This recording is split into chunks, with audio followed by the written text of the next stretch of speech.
Hi, everybody. It's Rich White, talent guy, right here from the Midnight Movie Show. And today we're in for a special treat. We're in the Hollywood home of Cleveland legend Ann Elder. And, well, actually, we're not in Hollywood, No, but... we're not. We're right here in Rocky River. But we can pretend it's Hollywood because you're here and they're here. So, for all intents and purposes, we're in Hollywood. It's nice to have a pair of Emmys. I have to tell you, it's very nice. I mean, it's great to get one, but then when you get the second one, it's sort of, just reaffirms that, you did good the first time around, or maybe you got lucky the first time around. I don't know, but it's nice. Does it spoil you?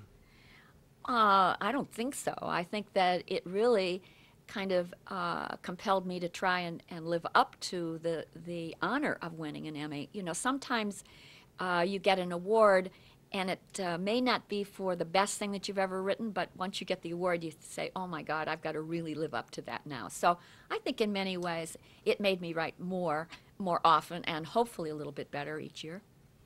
Well, we're talking about the Emmys already. She's won 2 Emmy Awards for Lily Tomlin specials, correct? Yes, I did. But we should give a little background on who are we talking to here. I mean, who is Ann Elder? Well, Ann Elder is awesome, if you ask me, because, one, she lives in this fantastic house right here in Rocky River, a talent like never to be seen in Cleveland. But not only that, she was in what I call, for me, old Hollywood from the 60s. See, that's old for me because I'm not that old. But can you tell us some of the stuff that you did? And even before that, she's doing fantastic things. But I'll let you tell her. Well, actually, I started out in Hollywood. I followed Tim Conway out there. Not personally following Tim, but I mean, he went out there first. Him? Well, I should have, actually. And he might have thought I was stalking him.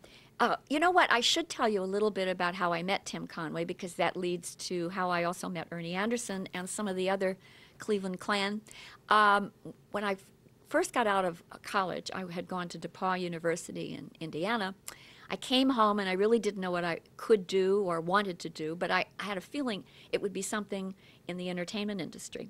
So I found a job at KYW, and I replaced a guy by the name of Tom Conway, better known as Tim Conway. Tom was at that time writing promotional copy for shows like Barnaby. And so he was going on a 2-week, I think they call it summer camp for ROTC, something like that. So he left, and they put me in his job. Now, 2 weeks later, he came back, and rumor has it that I screwed up things so badly that they fired both of us. That's not good. No. But it got me to meet Tim. And then through Tim, of course, I got to meet his partner in crime and comedy, Ernie Anderson. And one of the first jobs I did have writing comedy was I produced and wrote some commercials for them for, I'm going to say, it was a savings and loan company here in Cleveland. I might think of it in a minute. But the two of them did the commercials, and I was working for Allied Advertising at the time, and so they put me in charge of directing those 2 guys. Ooh. Let me tell you, that was sensitive stuff to go in there and try to tell these legends. I mean, they were already legends. They hadn't made it in Hollywood yet, but they were going to make it. And you knew that they were so brilliant and so talented and so funny. So I had a lot of fun working with both Tim and Ernie on those commercials.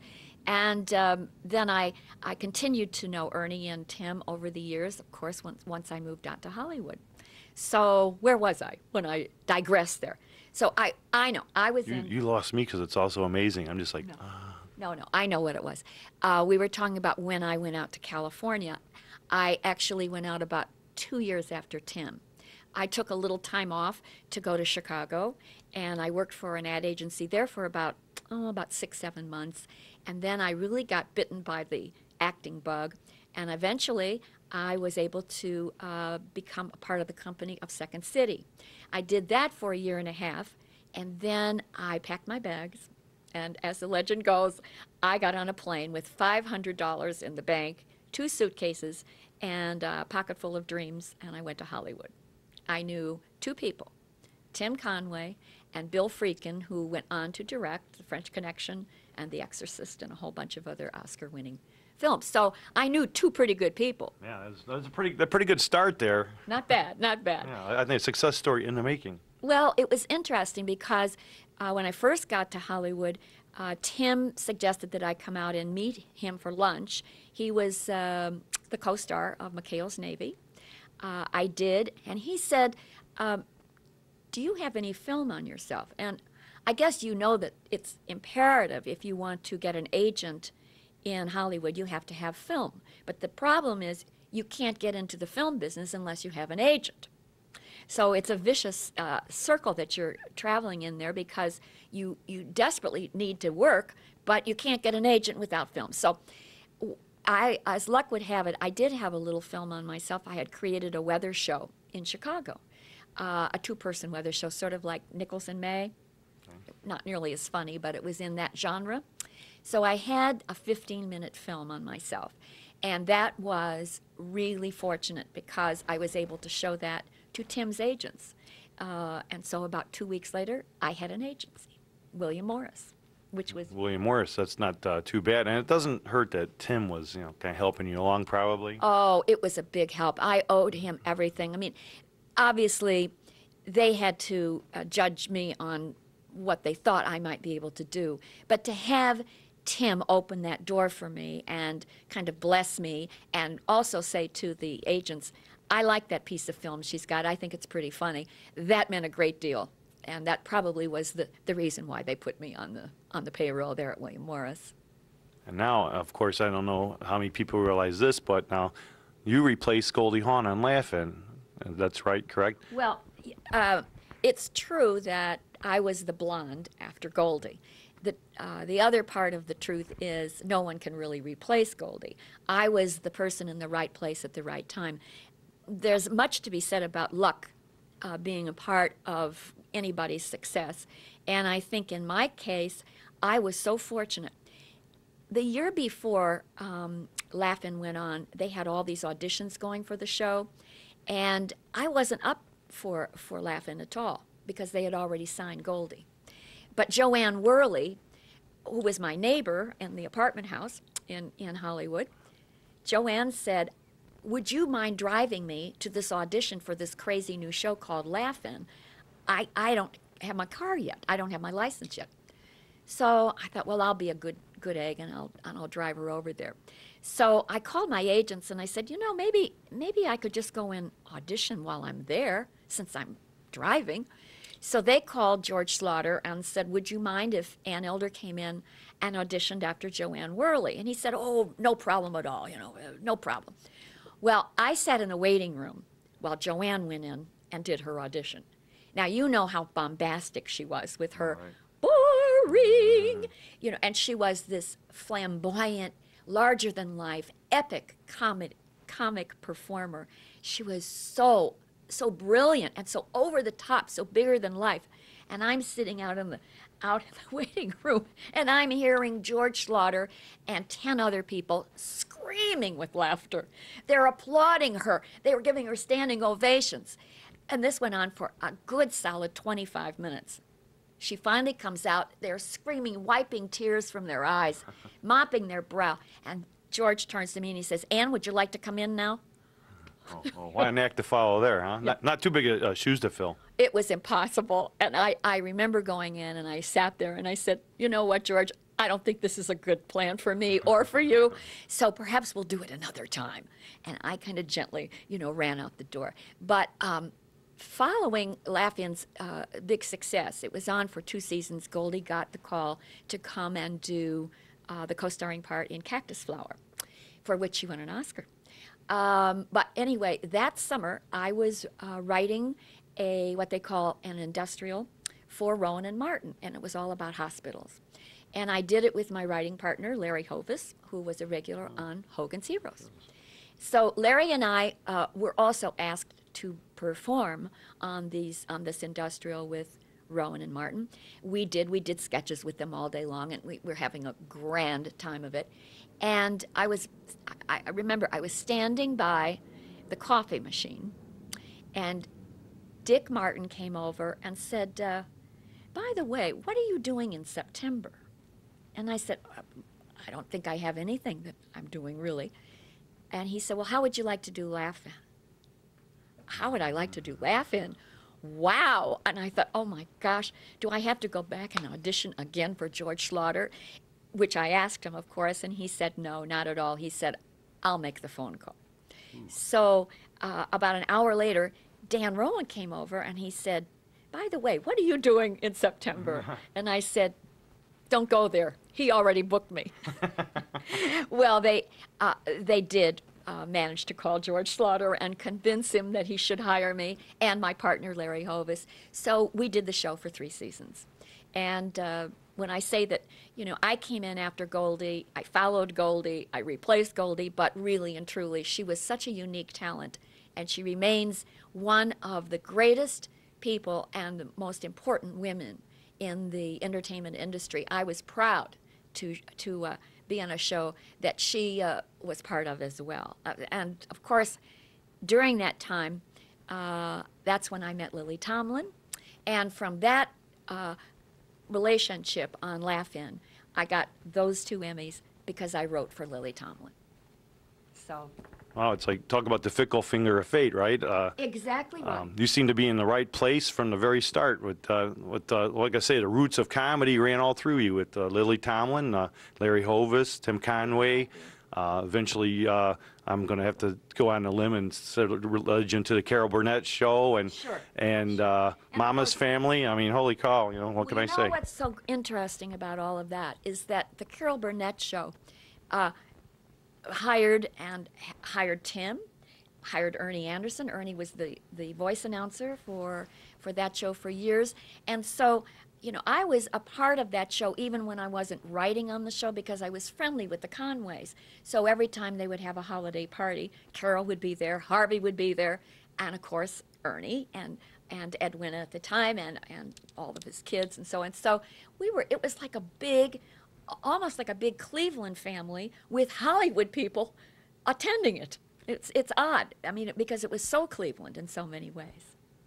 I mean, you talk about all the talent from that one era from Cleveland, making it out in Hollywood and making such a lasting impression. I mean, those shows, all those shows are you know, legendary shows, classic shows. They'll be around forever. And you were part of all that, all the way from like basically the beginning. And it's the writing, Mama's Family, a show that's, you know, we see on TV today here, with all the other shows as well. But how much input did you have on Mama's Family to? Oh, that's probably her calling right now, saying, "Don't talk to me." But how much input did you have in creating that? Go ahead. You get the word if you want. Yeah, we'll pause. Yeah, just pause it. I'm doing all right with the microphone, so you can hear everything good. Oh yes. Okay.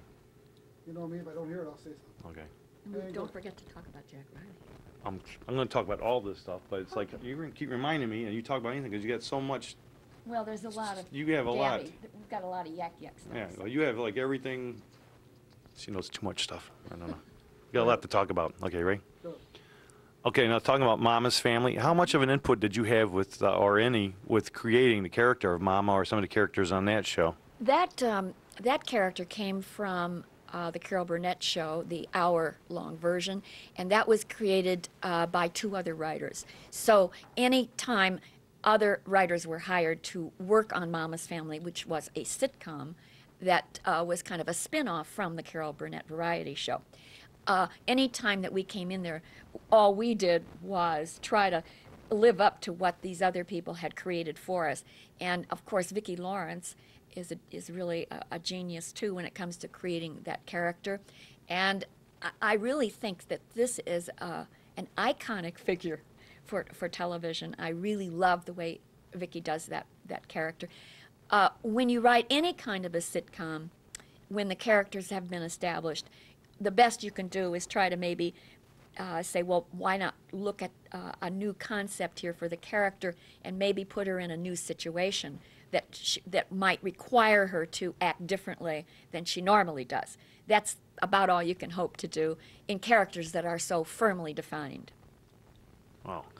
I mean, just so interesting. I mean, I want to list some of the TV shows that you were in. I mean, you wrote for TV shows. You was acting in TV shows. Yeah, I did. And I know, and I was going to ask you know Tim Conway. He's co-starring in McHale's Navy, and I noticed through my little research that you appeared on an episode of McHale's Navy as well. And how did that come about? Did you have to audition for that, or was it another little help? No, I auditioned. In fact, Tim didn't even know I got the part. He was shocked when I showed up on the set. The casting people called. I went in like everybody else. I read for the part, and they thought I would be right for it because actually I was cast opposite Tim. I was to be kind of a semi-love interest for him for that particular episode, and it made us both laugh because when we both were living here in Cleveland, when I first when I mentioned to you when I went to work for KYW, I must have gone out with Tim as a pal for about a month. And of course, it was during that time that I met Ernie and Edwina and the whole Cleveland gang. So we had many laughs about that because the casting woman had said, "Oh, I think you'd make a perfect love match for Tim Conway." And so she cast me in that part. And I never said a word. I didn't let on that I knew him from Cleveland at all. I wanted to get it strictly on whatever I had to, whatever I could offer. So. Well, see, also, I mean, the list of shows that you were on from that time, Get Smart, The Wild Wild West, and on, Farmer's Daughter. Right. I mean, each show a classic, and you're all through these shows. Well, one of the classics, too, was The Man from U.N.C.L.E. The Man from U.N.C.L.E. I did a two-parter for that, and that was ultimately released as a film in Europe. And I had a lot of fun. That was a great experience working with Robert Vaughn. He was a terribly funny fellow and very sophisticated, very suave. But I don't think people really understood or knew that behind that very sophisticated exterior was really an impish guy with a very, very droll and strong sense of humor. He was a blast to work with. And when I did The Wild Wild West, my co-star was Don Rickles. And that was great fun because Don had us in stitches from the moment we came in to do makeup until we would wrap for the day. And I think we worked on that episode about 9 days. It was a very complicated shoot. It was one of the last of the black and white episodes that Wild Wild West ever did, and it had a tremendous amount of special effects, all kinds of exploding machines and chemicals and chemistry labs. It was about, it was so great. It was about an evil professor who kills off very smart people and then takes their brains and then puts their brains into all kinds of what do you call it, vials puts them in a laboratory, and their brains are still living, and then I'm part of this whole evil part. Oh, it was great fun. Oh, I bet it sounds like one of our movies that we used to play, Brian. But we'll have to watch that one, huh? You know, I was so evil. My character's name on this episode was Astarte, and my character was so evil that I was the only female guest star that was never kissed by Robert Conrad. I was too cruel, too evil for him to give a little gentle buzz to. Did you try in the show? Did you try to entice him, but he just wouldn't have it, right? I tried to entice him in more ways, on the set and off the set. Oh, really? Oh, a scoop. Well, but did you even knock a battery off his shoulder or anything like that? No. Actually, though, if I had pushed him, I might have toppled him because he wore very high lips. He's short? Is that what you're saying? Yeah. He's short? Yes. Well, I think I could take him then. You would. You'd be able to. I don't want to mess with him. I've seen some of the stuff that he can do. He was very cool. He's very good. And Ross Martin was terribly talented. We lost him way too early. But I had fun doing that. I did Slattery's People, Ben Casey, Dr. Kildare. I did a whole lot of dramatic parts, and then I would switch over and do comedy shows. I had an interesting actress life. I loved it very much. But after Laugh-In, I felt that maybe my true calling was, sort of where I started out. And that would be writing and producing and kind of being in that part of show business. Okay. Well, before I go on to, there's so many subjects I have to broach here, but I'll mention one name and get smart, Don Adams. "What do you mean, Don Adams?" What a great comedy performer he was. I thought he was one of the 5 funniest stand-up comics I had ever seen. And I remember watching him perform on variety shows, like the old Ed Sullivan Show, and seeing him, you know, on those kinds of programs when I was a kid. So for me to grow up and to get and be performing with him on television was just a miracle. I mean, I got to work with people that I had revered all my life, like Nichols and May and Milton Berle and, you know, Sid Caesar and Danny Thomas and all of these people who were legends. I got to, you know, work with them in some way, shape, or form, either as a writer or maybe as a guest star in one of their programs. So, you know, it was really a very rich life that I had out there, and I really appreciated it because these were the people that I had dreamed of working with one day, and then I was finally able to accomplish some of that. That's awesome. And okay, we covered writing. You're an awesome writer, obviously, because we see here 2 very valuable, awesome trophies that, you know, I'm taking later home and say they're mine. But also producing. Well, I got to do that too. But before we move away from writing, I have to tell you about a great talent and a guy that was part of the Cleveland clan, and that's Jack Riley. Jack was and is one of my closest and dearest friends, and we have worked together off and on for decades, really. And we've written together, we've performed, we had a nightclub act in Hollywood together with Bill Daly, who went on to be on I Dream of Jeannie, and he was the neighbor across the hall on the Newhart Show. Right. He was Roger the Crazy Navigator. And but anyway, Bill and Jack and I and another guy by the name of Al Schwartz, who eventually became vice president of Dick Clark Company, we had a nightclub act, and we worked weekends in Beverly Hills at a joint called Ye Little Club. And it was a very tiny stage. I think we dressed in the kitchen, and we had a lot of interesting customers come in to watch our act. One couple came in, and they were regulars. I would say they came in, you know, every Saturday night for a couple of months.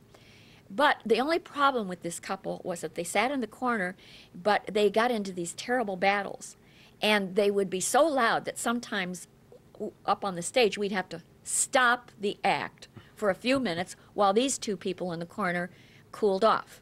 And that couple was Ava Gardner and George C. Scott. Oh, well, you don't want to mess with them. I mean, that's kind of a pretty powerful duo there to be arguing. Right. But they liked to come in and see. They liked comedy, they liked us, and they loved Ye Little Club because they could be kind of, you know, discreet over in the corner. Well, they weren't so discreet when they started arguing, but they were great fun, and they loved us, and they would always talk to us. Oh, there's my friend. Hi there. This is Henry David Thoreau. Hello, Henry. Naturally, I'd have a writer of course. cat. And Jack London, you say, we Jack over here. London over in the corner. Place is crawling with talent, literally crawling with talent. And clawing with talent. And clawing with that. I hope not. I hope not. I'm not going to touch those. Oh, he wants to claw. Anyway, that was our date with destiny when we got to meet Ava Gardner and the great George C. Scott. I mean, somebody you don't really think of as comedy is George C. Scott, you know, of all the dramatic roles. You know what? It's so funny. So many of those people have these really delicious senses of humor, and I think because they spend so much time being so serious in front of the camera and being thought of as such intense actors, they really love to blow off steam, and so apparently that's what they were doing when they came to the Little Club to watch us work. Wow. I wish we had a club like that here. Hey, could you still do your act? I bet we could. We could go down. I know what. Let's reopen the theatrical. That sounds good. We should do that. Because Ann Elder live. That'd be cool, huh? Well, it would be cool if we could get Jack Riley to come in. That would be cool. Well, you can swing that, right? I wouldn't have a problem getting Jack. All right. Jack and I worked together on Mitzi Gaynor's specials. We did a lot of special material for other acts. He also worked sometimes with me on the Rowan and Martin stuff when I was writing for other shows, for which Rowan and Martin would be guest stars. We did a lot of fun things together over the years. And whenever I'm in trouble and need help on a script, or even if I'm just creating an idea on something, Jack has always been a very good sounding board for me. He's so great. He's so I think one of the most wonderful guys I've ever known in the business, and he is beloved Clevelanders. I'm telling you, Jack Riley is #1. I love him. Suck butt here. And also, I know I must have a very big heart because recently, you may know the writer Jack Hanrahan. Yes, sure. Came back to town, and he was kind of a little problem there, and I know Jack Riley did what he could to help him out, and got him situated till, unfortunately, he passed away. But did you know Jack at all? Oh, sure. Jack Hanrahan and his partner Phil Hahn were very much a part of the Laugh-In experience. They were Laugh-In writers. I was a performer, and I did not write on Laugh-In. They had a policy back then that they didn't want the performers writing up in the writing staff building, because you couldn't really do both. Now, some of the performers, like Lily, would come in with her own material, and then they would integrate that into the show. But Hanrahan and Hahn were part of the writing staff, and I think they eventually became head writers on the show. And then, of course, from that time, they went on to become top writing team in town. I think they did the Osmond Family Show, Donnie and Marie, and I think they did Cher for a while, and Sonny and Cher. They were really hot, and they were great. Jack Hanrahan and Phil Hahn, they were tops and taps, as we used to say. They were great guys. That's fantastic. Why do you think so much comedy talent has come from this area in such a concentrated, basically, time? You know, I've been asked that question over and over and over, and I've asked it and then I've turned around and asked it of friends of mine, like Conway and Riley. All we can come up with is that it's something in the water. Don't drink the water, or maybe you should. Maybe so. Well, now getting into all this, like we said earlier, then you go and you're producing shows. What's up with that? You know, all this other stuff is not enough for you. You got to go start producing shows. Well, I produced a number of specials for home box office. I did a political show called A Funny Thing Happened on the Way to the White House, based on an Art Buchwald title, with Steve Allen and Bob and Ray, and Norm Crosby and Nipsey Russell. And Mark Russell, and I had a wonderful, great prime. I called them the not ready for primetime players, but that was a little bit of a spoof on the Saturday Night Live. Anyway, I used Fred Willard on that show and a bunch of other really top drawer people, Martin Wall as well, Terry Garr. And I did a couple of specials, as I say, a couple of specials for HBO. And then I did some shows for another cable company, comedy shows too. Producing is a lot of headache, let me say that over. Producing shows might be fun and it might look like it's fun, but there's an awful lot of headache, you know, that goes along with it. So, you know, when it comes right down to it, I almost prefer just being one of the writers on the show and let somebody else have all the headaches. I did a very fun show one year for home box office starring Joan Rivers. Wow. So I got to do work with Joan. I've been a huge fan of hers for many years, and I was thrilled that I was able to work on that program. It was great. It was, I think it was called The Secret Life of Heidi Abramowitz, one of Joan's favorite characters. That's fantastic. I mean, the talent just keeps coming. It's just amazing how, I mean, you're intertwined with all these classic names, classic people, and leads me to a classic TV show that a lot of us used to watch. Not me, because I'm not a big game show person, but Match Game. Yes, Match Game. Match Game was great, and I loved doing that show. I got to work right next to Dickie Dawson for a couple of seasons. I sort of alternated my chair with Betty White and Fannie Flagg and a couple of other actresses, and we got to have that sixth chair right next to Richard Dawson, and he was great fun. Gene Rayburn was fabulous. Brett Summers and Charles Nelson, just talented people. I felt so lucky to be a part of those shows. I really mean it. It's not false humility. I was humbled because they were truly talented, and I felt I was lucky to be in their presence. I really mean it. I was. And we were lucky to see you on the show. I mean, I know that my parents used to watch that show religiously all the time, and you know, not a big game show person, but that was always on. We got to watch Match Game and Hollywood Squares. Hollywood Squares. Hollywood Squares, actually, the first year of that show was produced by a guy that I'm working with today in Cleveland. Isn't that funny how things kind of come around? Les Roberts was one of the first producers of Hollywood Squares. And I met him only once or twice in Hollywood. I did the show, and then I went on to do a couple of other game shows that Les was working on. Then we lost track of each other. He moved to Cleveland, became part of the lottery show here, and then he started writing his 17,000 novels. He's so talented, oh my gosh, and he's so prolific. Anyway, when I moved back here about 8 years ago, eventually I met Les again, and we started reviewing movies for a show called Greenlight Reviews, which is part of the Lake Effect Radio network that is owned and operated and produced by Joan Andrews, I would say Joan Dolan Andrews, of the Dolan family. And it's what channel do we find that on if we want to listen to you? It's on Thursdays? It's on Thursdays. I think it's on Thursdays and Saturdays, and it's on a radio station on the east side of town. Okay, so if we're on the west side, we don't get no reviews, but we can go on the internet, and we can check you out on the website there, because I was just doing that last night, and I totally agree with a lot of your choices over Les's. Let's say that. Oh, you did? Oh, I do my research, and I'm like, hey, she knows movies. Les, I don't know, but in my situation, I think you're right on with a lot of those movies. But that's an interesting site to check out, and I like how you also give other examples of films that you may like to watch. Classic movies. Les and I review 2 contemporary movies every week, and then we both bring in rentals that are inspired by what we have seen currently. So it's a lot of fun. It's something that I have always wanted to do. I'm a huge movie freak. I love them. And so is Les.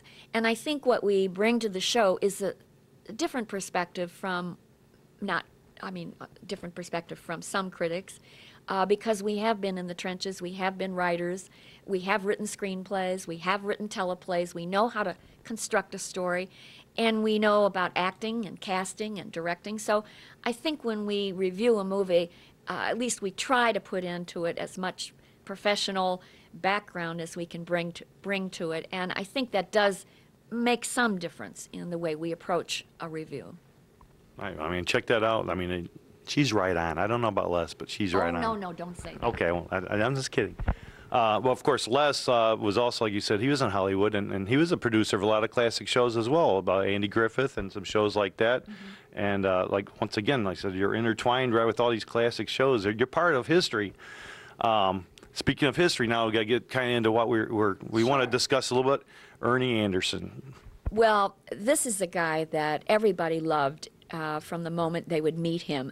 Now, some people are going to say, are you kidding me? He was a tough guy, and, you know, he had a crusty exterior and so on. I know that, but that was part of the charm of Ernie Anderson, and that's what made him so attractive, so interesting, so mysterious, so totally original. Very few people can say that they are a total original or know someone who is, and Ernie was. They broke the mold when he was born, and he was so brilliant. He brought so much mischief to the scene, and he was so professional. I must say, anytime I would book Ernie for a voiceover session in Hollywood, and I would use him on any show I was working on to be the voice announcer, he would come in, he was right on time, he'd say, hey man, where's the script, man? What do I say, man? And then I'd say, well, you know, Ernie, we booked this room for about an hour. He said, are you kidding me, man? And he would look at his watch, he said, 4 minutes, man, and I'm out of here. I was man. Everybody was a man to him. You know, he made no distinction about that. So, you know, he would do 5 takes, and he would say, let me hear him. And he would listen, boom, boom, boom. And then he would go, perfect, I'm out of here. Or words to that effect. He might have used a somewhat saltier way of saying goodbye. Ah, I see. So there was no arguing with him. When he was done, he was pretty much done. Well, I always agreed with him because he would know. I mean, no one could place their voice better than Ernie. You know, voiceover guys really treat their instrument like a musical instrument. And Ernie was a superb musician. So he knew when to blow a certain note a certain way, and he would know how to hit a certain word a certain way. He was very, very clever that way. He was most musical of any of the voiceover people I'd ever worked with. And I learned a lot from him, and I also learned probably not to argue too much. Probably some sage advice there, I'd say. Through your friendship with Ernie and with Tim Conway, did you ever talk about the Gulardi character and, you know, what did that mean to him? Anything about that? Well, we did reminisce about it from time to time. Ernie was a person, as you well know, who lived in the present. And if we tried to go back too often, he would get a little uptight about it. It wasn't something he was totally comfortable with. I mean, it was like, hey man, that was then, and now is now. So I think basically his philosophy was something that I believe in too. I don't live in the past either. I do it when somebody as kind as you are and your partner here want to talk about it. But normally I don't talk about it because, you know, it was then. And I like being part of today and being part of the future. However, Ernie, I know, was very, always got a kick out of talking about that time when he went to the stadium when the Indians were playing, and they had to stop the game because Gulardi was in the stadium, and all the fans were rushing across the field to get to him.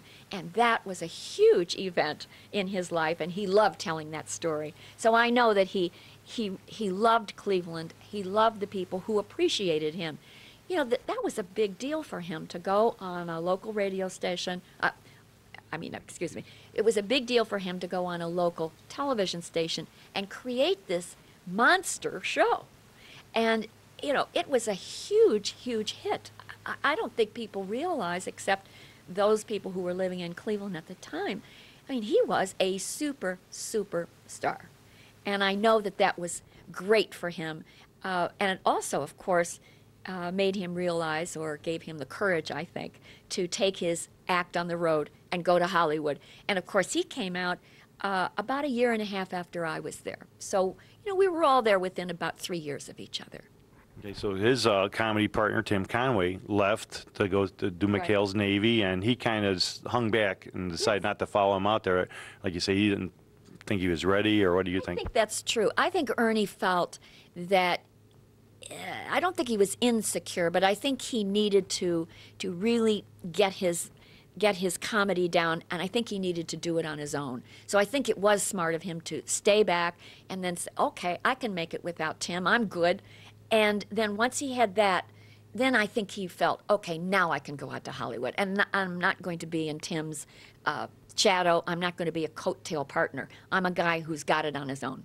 I think that was a good, smart decision on Ernie's part. Right, being, like you said, totally original, and I think nobody can disagree that he was not original. But do you think that once he got out to Hollywood that, like you said, he was a superstar here in Cleveland? Did that mean diddly in Hollywood? Well, everybody starts at the bottom in Hollywood. So Ernie started out just like everybody else. He had to get an agent, he had to go audition, and, you know, he had to slowly and surely make his way up the ladder. It didn't hurt that he was friendly eventually with Joe Hamilton and Carol Burnett and so on, but basically Ernie worked, and he was, I would say within 5 years, was probably one of the 5 top voiceover guys in Hollywood. I'd say his rise was meteoric, to be honest with you. He was unbelievable. I mean, I remember one year he was living in this one room apartment, sharing it with Jack Riley. And then the next thing I knew, like 3 years later, he said, hey, you know, why don't you come over? Edwina and I are, you know, having a party. I said, where are you, in the one room apartment? He said, no, we're in Studio City, man. well, I drove up and there was this like fabulous house. And so, I mean, he really did well very quickly. And it was exciting to see that. He was so passionate about what he did. And everybody wanted to work with Ernie because he was so funny. I'm sure you know that. I mean, yeah. people have said I'm a that. big fan, of course, and Gulardi. I mean, who wouldn't be? But once he got to Hollywood, did he go out just for voice work, or did he try to get some comedy writing, or did he work on any as far as a writer on anything? Not to my knowledge. I think that Ernie was so busy with his voiceover gigs, and I'm talking about 5 and 6 a day. I mean, this guy worked. He was the voice of ABC, the voice of the Love Boat. He was, he had corporate accounts. He did this bicentennial minute has been brought to you by. He was booked solid. I don't think the guy had time to do anything else, except be a dad to all those great children. Paul Anderson being one of them. Right, right.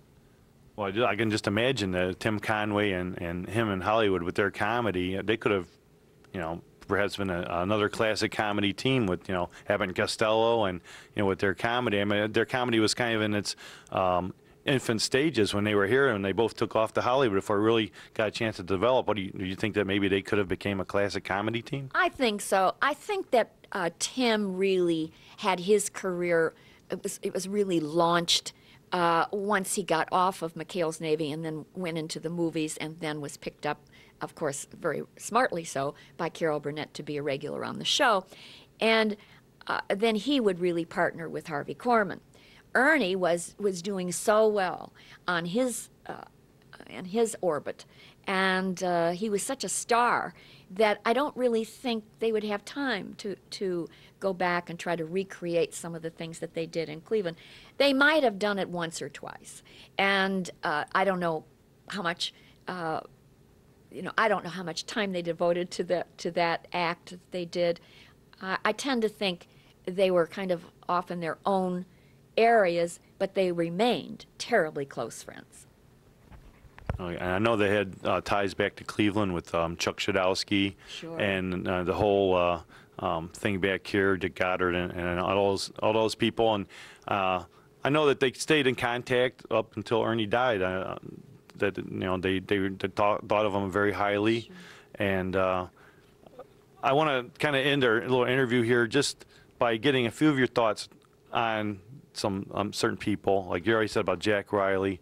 But talk about Jack Riley for a second. Now, how did he end up going out to Hollywood too? Did he say, "Hey, I'm going too," or was he already out there before they left? Or No, I think Jack wanted to follow the Cleveland clan. I think that he felt, it was time for him to go out there too. He had had a successful radio show here with Jeff Baxter. He had gone to Chicago. He had worked with me at the little club there.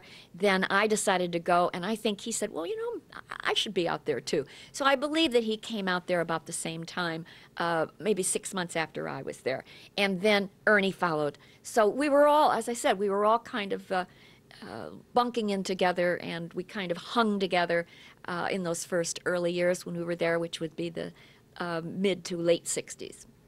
But I think Jack really wanted to get into the movies, and so he went more as an actor rather than a stand-up comic. okay, well, how about let me mental block. What was I going to say? Brian, what was I going to say? You were going to talk about someone else? Yeah, no, I forgot who. Well, let's see. Oh, I know what I was going to say. I was going to say the Laughing. Back to Laughing real quick. Okay. That's full of so many, I guess I'll say comedic geniuses. I agree. Give me a quick, your vision of some of these people. Ruth Buzzy. The most professional working woman I've ever had the pleasure of sharing a stage with. On time, knows her lines, funny, prepared. She does her homework. She is the most thorough person I've ever known. Okay. Henry Gibson. Henry Gibson is exactly the way you would think. He's sweet, he's a little fey, he's out there, he's charming, he's kind, generous, sweet. He's one of the most loyal guys from that cast of characters, and he's the one that's kind of, I would call maybe like the laugh-in class secretary. He's the one that sort of keeps in touch with everybody, and if I have a question about how someone's doing or where they are, I can call Henry. He's still always there for me. He's an enormously talented actor, by the way, and I love his work when he does eccentric parts on television and in the movies. He's highly talented and very well-read, very sophisticated guy. Okay. How about Soupy Sales? Soupy Sales? Yeah, you know Soupy Sales? Well, I love Soupy. I thought Soupy was a great guy, and I managed to spend some crazy times with him in New York when I was shooting some specials. He was great, and we always had a wonderful time.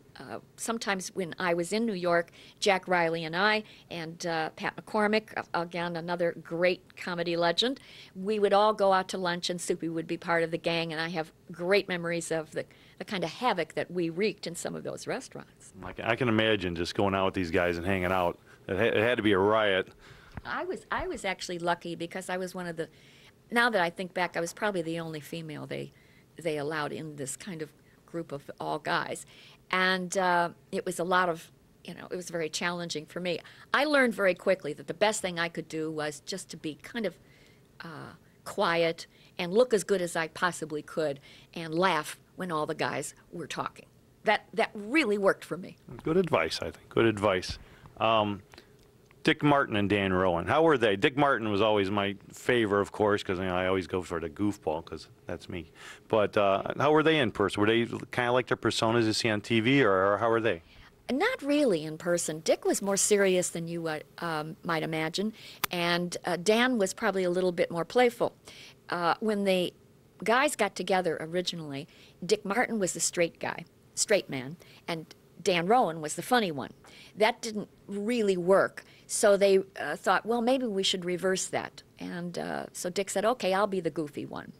And that really played well. They played tons of nightclubs on the Sunset Strip before they finally got to Vegas and really made their mark, and then, of course, they got Laugh-In. Dick Martin was one of the most well-read guys. He probably, I'm going to say, I don't know, probably read 10, 15 books a week. He read every newspaper that was out. He was exceedingly well informed, real intellect, really very, very smart. Dan Rowan was equally smart, but not quite as obvious about it. Dick would love to have political discussions and like to had opinions on things, and he liked to be up on things. Dan was much more laid back, liked to go out fishing, and liked to spend his off hours on his boat down there in Florida. He was a lovely, lovely man, very, very charming guy. Interesting. How about the Smothers Brothers? Well, I think they are very much like in person as they are when you see them doing their comedy routines. I did their half-hour comedy show. The Smothers Brothers had a sitcom, and I played Janet. I was the brothers' secretary, I believe, on that show. Well, I'm sorry, one of them was an angel. Tommy was an angel, and Dick was still alive. That was it. And I was Dick's secretary. So I did that show. I think it was on for only one season. But I had fun working with the guys. They were terrific. They are very much the same off stage as they are on. They seem like nice guys. I mean, very nice, very easy to work with. Also very helpful. If I was having trouble reading a line or something, they would, give me a suggestion, and they would do it in a very kind way. I never felt overwhelmed by them. I was just a little bit overwhelmed because they were so talented. Well, there you have it, talent. Miss Ann Elder graciously had us in here and talked to us about all this stuff, and I wish we could talk forever because, I mean, history, I mean, you talk about memories for you, but history is stuff that, the audience and people like me want to know. But we really appreciate you taking the time to having us out. And well, it was my pleasure. Anytime I can talk about these wonderful Cleveland pals, and particularly on this occasion to talk about the great one, Ernie Anderson, it's really a labor of love. I loved being here with you guys today. And Ernie, I know you're up there, so hey, man. 4 minutes and you're out of here. There you go. The great Ernie Anderson, seen by Miss Ann Elder. Back to you.